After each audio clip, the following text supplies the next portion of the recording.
કે માત્ર એક શિક્ષાપત્રી જો જીવનમાં પચાવવામાં આવે તો બાકી કોઈ ગ્રંથની જરૂર ના રહે. હું ઘણીવાર લોકોને કહું છું કે ભલે તમે સ્વામિનારાયણ સંપ્રદાયને ન માનતા હો, પણ તો પણ તમે શિક્ષાપત્રી તો જરૂર વાંચો, કારણ કે શિક્ષાપત્રી એ માત્ર સાંપ્રદાયિક ગ્રંથ નથી, પણ એ તો માનવ માત્ર માટે રચાયેલી એક મશાલ છે.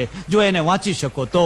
એમણે નિયમ ઉપર શિક્ષાપત્રીની રચનામાં એવા સુંદર સુંદર નિયમો બનાવ્યા, અને આજે હું એમ કહી શકું, બિલકુલ નિર્દ્વંદ ભાવથી એમ કહી શકું કે ભારતની અંદર 20,000 સંપ્રદાયો છે. 20,000. તમને સાંભળીને કદાચ નવાઈ લાગશે, પણ એ 20,000 સંપ્રદાયોની અંદર સૌથી વધારેમાં વધારે કડક, સૌથી વધારેમાં વધારે વ્યવસ્થિત અને સૌથી વધારેમાં વધારે જીવનને નિર્મળ બનાવનારા નિયમો હોય અને પઢાતા હોય તો એ સ્વામિનારાયણ મંદિરોમાં પઢાય છે.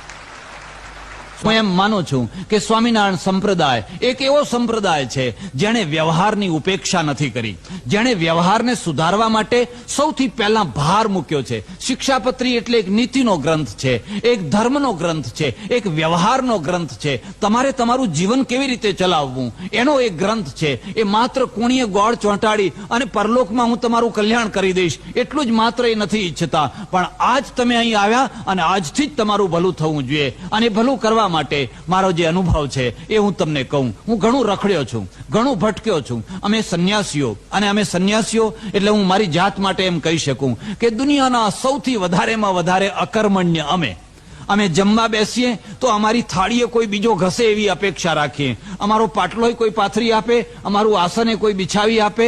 અમે તો માત્ર જમીએ અને એમ સમજીએ પ્રારબ્ધ ભોગ ભોગવી લઈએ છીએ. અમારા પ્રારબ્ધ ભોગ, અમારે કશું કરવાનું હોય જ નહીં. અમે નિવૃત્તિનો અર્થ એવો સમજ્યા કે કશું ન કરવું એનું નામ નિવૃત્તિ.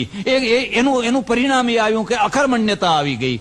મહારાજશ્રીએ જે સાધુ બનાવ્યા, આજે સ્વામિનારાયણના સાધુઓને તમે જોશો, એક સાધુ એક કાર્યકર્તા, એક કર્મઠ પુરુષ. એને જે કામ સોંપો, રસોડું સોંપો તો રસોડું, બૂટ ઉપાડવાનું સોંપો તો બૂટ ઉપાડવાના, કોઈને લઈને ગાઈડિંગ કરવાનું સોંપો તો ગાઈડિંગ કરે. તમે એને જે કામ સોંપો, એ સુથાર હોય તો વાંસલો લઈને તરત લાગી જાય, એ કડિયો હોય તો લેલું લઈને તરત લાગી જાય. અરે એક જે કોઈ હોય એને એમ ના થાય, એને એમ થયા કરે કે હું સેવા કરું, કંઈક સેવા કરું, મંદિરની સેવા કરું, મહારાજની સેવા કરું, કંઈક સેવા કરું. અને સેવા કરવા માટે એ તલપાપડ થતો હોય. કારણ જાણો છો એના અંદર શું કારણ છે?